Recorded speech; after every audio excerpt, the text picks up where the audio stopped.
نحمده ونصلي على رسوله الكريم اما بعد محترم اساتذہ کرام اور طلباء کرام، الحمدللہ کل سے ہم الگ الگ مجلسوں میں پروگرام پیش کر رہے تھے۔ اللہ تبارک و تعالیٰ شان و کرم ہوا ہمارے ساتھ کہ اس ظلمت کے دور میں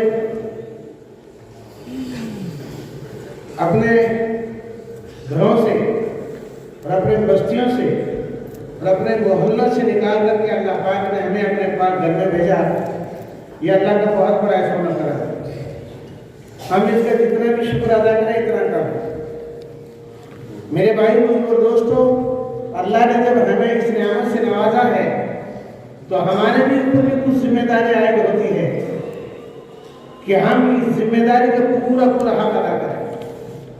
اور وہ حق یہ ہے کہ جب ہم مدرسے میں داخل ہو گئے اور اللہ نے ہمارا انتخاب کر کے ہمیں یہاں پہنچا دیا ہے تو اس علم کو حاصل کرنے کا جو طریقہ اور جو ضابطہ ہے، ہم اس طریقے اور ضابطے کے مطابق اگر ہم اس علم کو حاصل کریں گے، انشاءاللہ تبارک و تعالی اللہ کی ذات سے امید ہے کہ اللہ پاک موت تک ہم سے کام لیں گے۔ یہ اللہ کا وعدہ ہے، یہ اللہ کا وعدہ ہے کہ موت تک ہم سے اللہ پاک کام لیں گے۔ میرے بھائی اور دوستو، یہ علم اللہ کا علم ہے، یہ اللہ کی طرف سے ہمیں دیا نعمت دی اللہ نے، تو ہماری پوری ذمہ داری بنتی ہے کہ ہم اپنے آپ کو اس کے پیچھے پورا کھپا دیں، رات دن ہم اپنے آپ کو اس کے پیچھے لگا دیں۔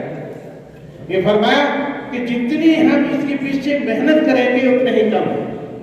تو جن بچوں نے اس میں حصہ لیا ہے وہ بھی مبارکبادی کے قابل ہیں، اور جنہوں نے حصہ نہیں لیا ہے ان سے میری درخواست ہے کہ آئندہ جب موقع ملے تو ہم ان سے بڑھ چڑھ کر ہم انشاءاللہ حصہ لینے والے بنیں گے۔ ہم کوشش کریں گے، انشاءاللہ دینے والے اللہ کی ذات ہے۔ ہمارا کام محنت کرنا، کوشش کرنا اور محنت کرنا، دینا نہ دینا یہ تو اللہ کی طرف سے ہے۔ اللہ جس سے چاہے گا جتنا دے گا، جس سے چاہے گا جتنا کام لے گا، یہ اللہ کی طرف سے قدرت میں ہے۔ تو ہم اپنی طرف سے کسی طرح سے کوئی کمی نہیں آنی چاہیے۔